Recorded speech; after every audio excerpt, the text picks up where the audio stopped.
Hi, I'm Crystal Carson, and we're here with Financial Buzz and Gene Simmons with Invictus. Invictus-MD.com.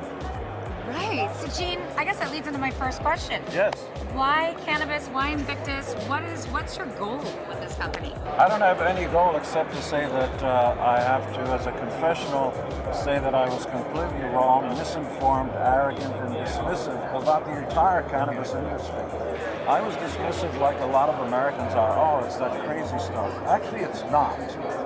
And so I'm part of Invictus. I'm the Chief Evangelist Officer, but I'm not here to promote or do anything other than to let people know that I have a vested interest in the company. I believe in the company, so they gave me stock, and I appear and talk to people, but I would urge everybody to ignore what we're talking about. Do your own research, find out what the medicinal value of cannabis could be for you. When I saw a 6-year-old girl suffering from epilepsy on a video, and then outside about no pills, no invasion, nothing, an ointment was rubbed on her based out of a cannabis-based product, and miraculously, seemingly, she looked cured. Right. So, again, ignore everything we're saying.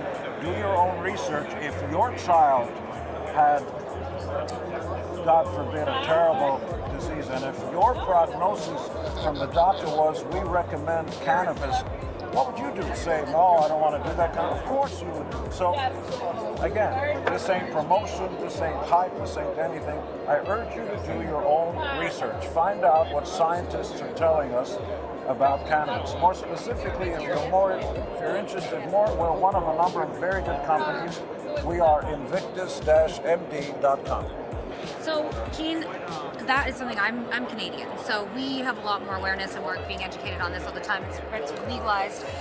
Now, when you're looking at cannabis companies, as an investor, you have a vested interest in the industry, how do you decide on companies and how do you determine what companies to look at and like what brands are out there? Like where can people do the research? Top down. The Titanic was unsinkable, but with the wrong captain, you make wrong decisions and the whole thing goes down. Top down.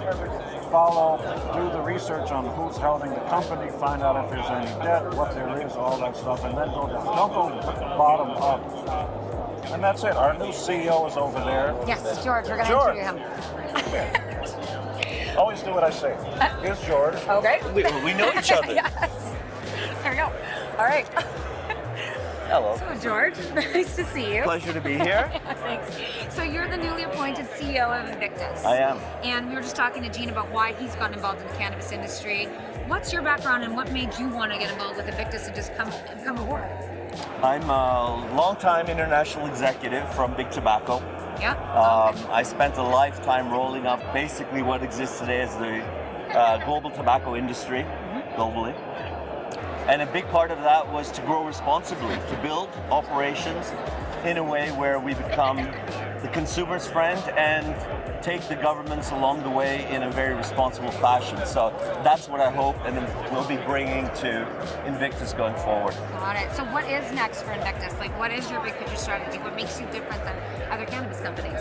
I think fundamentally it is, as we said, in terms of responsibility, governance, a very laser-focused vision on growth. We have an incredible brand strategy, portfolio strategy, and growth plans internationally. What we're missing right now and what we're solving short-term is this, and that's the supply side. Got it. Yes. And that's growing the best product for the consumer in a specific quantity where we can actually actualize our vision. Right. So that's it. And that was what you're saying is that, we're dealing with the supply-demand imbalance today. Absolutely. in Canada. And having that consistency and making sure that the consumer isn't let down or goes somewhere else because they can't consistently have your product. And that's where I said responsibly, it's a little bit of a balancing act, keeping all the partners in line, fulfilling what the consumer wants, but doing it in such a way in a very tight market condition. So hopefully that's a 2018, 2019 issue, and then we're off to the races by 20. That's exciting. Well, we're excited to talk to you in 2019. Excellent. Thanks so much. Great, Crystal. Thank you.